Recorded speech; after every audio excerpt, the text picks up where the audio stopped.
दोस्तों हर महीने सैलरी तो आती है, लेकिन सैलरी कहाँ गायब हो जाती है ये कुछ पता ही नहीं चलता।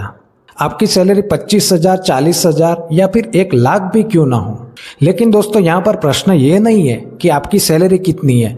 यहाँ पर प्रश्न ये है कि कितना पैसा आपके लिए काम कर रहा है। क्योंकि दोस्तों करोड़पति बनने के लिए ज्यादा सैलरी की जरूरत नहीं है। करोड़पति बनने के लिए सिर्फ मैनेजमेंट, डिसिप्लिन और सबसे ज्यादा टाइम की जरूरत पड़ती है। अगर आप इन्वेस्टमेंट में ज्यादा टाइम दे रहे हो तो आपको करोड़पति बनने से कोई नहीं रोक सकता। नमस्कार दोस्तों, स्वागत है आप सभी का मनी मित्र फाइनेंस में। और आज हम बात करेंगे कि एक सामान्य सैलरी वाला व्यक्ति आखिर करोड़पति कैसे बन सकता है, और ये बात हम रेखा का एक सिंपल उदाहरण लेके समझेंगे। तो चलिए रेखा की कहानी समझते हैं। रेखा की सैलरी हर महीने 40,000 रुपए थी। अब सैलरी आते ही रेखा क्या करती थी? ऑनलाइन शॉपिंग, ऑनलाइन ऑर्डर्स, बाहर का खाना, और महीने के अंत तक इसका बैंक बैलेंस साव जीरो हो जाता था। रेखा को लगता था कि मेरी सैलरी कम है, इसलिए मैं इन्वेस्टमेंट कैसे करूं। लेकिन एक दिन उसको समझ आया कि करोड़पति बनने के लिए सैलरी बड़ी होनी जरूरी नहीं है, लेकिन इन्वेस्टमेंट शुरू करना जरूरी है। अगर दोस्तों आपने ये 7 स्टेप फॉलो कर लिए तो करोड़पति बनने की उम्मीद ज्यादा बढ़ जाती है। और लास्ट वाला स्टेप ज्यादा इंपॉर्टेंट है, इसलिए वीडियो को पूरा देखना। सबसे पहली गलती आप ये करते हैं कि सैलरी बढ़ने का इंतजार करते हैं। आप सोचते हैं कि जब सैलरी बढ़ेगी तब मैं इन्वेस्टमेंट स्टार्ट करूंगा। अभी आपकी सैलरी 40,000 है, आप सोचते हैं कि जब 60,000 हो जाएगी मेरी सैलरी तब मैं इन्वेस्टमेंट शुरू करूंगा। लेकिन ये सबसे बड़ी गलती है, क्योंकि जब आपकी सैलरी 60,000 हो जाएगी तब आपके खर्चे भी बढ़ेंगे। इसीलिए यह सोचना गलत है कि सैलरी बढ़ेगी तब इन्वेस्टमेंट करेंगे।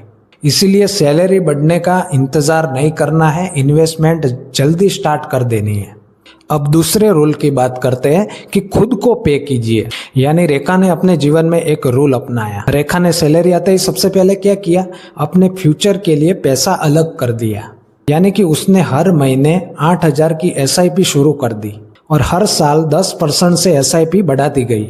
इसको हम सिंपल भाषा में बोलते हैं स्टेप अप SIP। यानी ये साल आपने 8,000, अगले साल आपने 9,000 और इसके अगले साल आपने 10,000 SIP की। इसको बोलते हैं स्टेप अप SIP।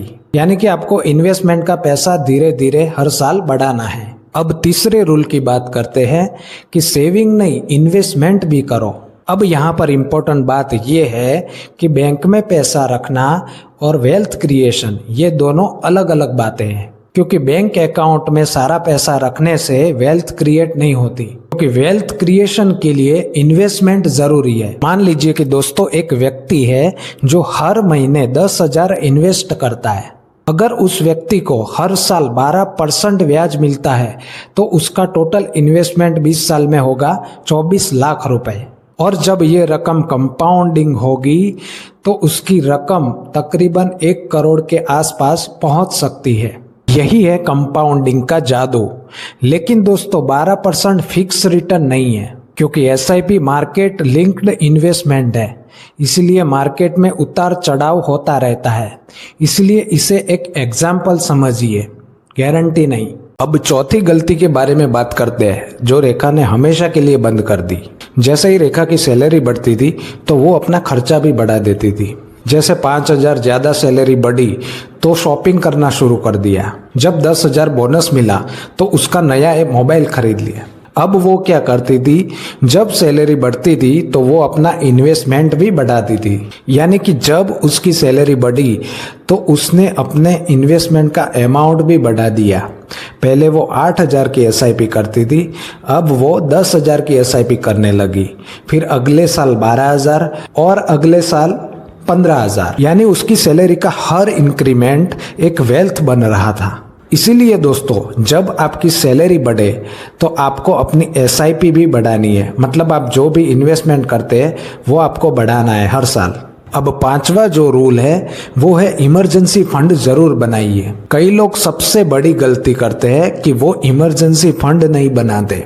और सारा पैसा इन्वेस्टमेंट में डाल देते हैं। लेकिन दोस्तों यहाँ पर आपको ये बात ध्यान रखनी है कि जिंदगी स्टेबल नहीं है, कभी भी बड़ा खर्चा आ सकता है, कभी भी मेडिकल इमरजेंसी आ सकती है, कभी भी आपकी जॉब का इश्यू आ सकता है। इसलिए दोस्तों सारा पैसा इन्वेस्टमेंट में डाल देना सही बात नहीं है। आपको कम से कम 6 महीने के खर्च जितना इमरजेंसी फंड अवश्य बनाना है, ताकि इमरजेंसी में आप किसी भी खर्चे को निकाल सके। यानी कि दोस्तों ज्यादा पैसे कमाने के चक्कर में सारा पैसा इन्वेस्टमेंट में नहीं डाल देना है।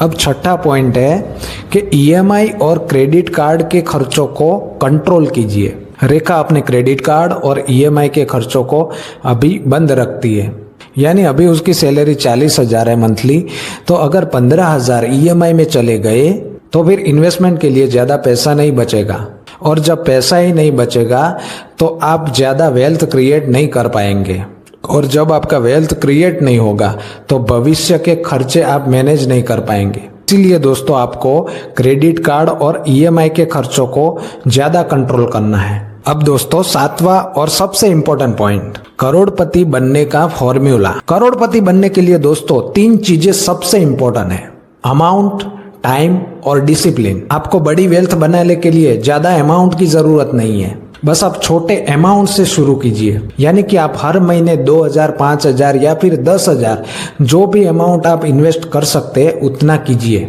एक बात याद रखिए दोस्तों, आप जीरो इन्वेस्टमेंट से कभी भी वेल्थ नहीं क्रिएट कर सकते। इसके लिए आपको छोटी बड़ी शुरुआत करनी पड़ेगी, क्योंकि छोटी शुरुआत लंबे समय में बड़ी वेल्थ बना सकती है। अब रेखा ने अपना पूरा फाइनेंशियल प्लान बनाया। जैसे ही उसकी 40,000 सैलरी आती है, सबसे पहले वो इमरजेंसी फंड में पैसे डालती है। इसके बाद वो 8,000 एसआईपी में इन्वेस्ट करती है। इसके बाद बाकी पैसों से घर का खर्चा निकालती है। उसका माइंडसेट सबसे अलग है। वो ये नहीं सोचती कि मैं करोड़पति कब बनूंगी, वो ये सोचती है कि मुझे हर महीने कितना इन्वेस्ट करना है, और उसका ये माइंडसेट उसको सब लोगों से अलग बनाता है। एक बात हमेशा याद रखिए कि करोड़पति बनने के लिए आपको ओवरनाइट करने की जरूरत नहीं है, ज्यादा पैसे की जरूरत नहीं है, बहुत ज्यादा रिस्क लेने की जरूरत नहीं है। जरूरत है सिर्फ डिसिप्लिन और टाइम देने की, क्योंकि आपका छोटा अमाउंट लंबे समय में कंपाउंड होकर ज्यादा वेल्थ बनाता है। ओनली आपको जरूरत है सिर्फ छोटा इन्वेस्टमेंट शुरू करने की।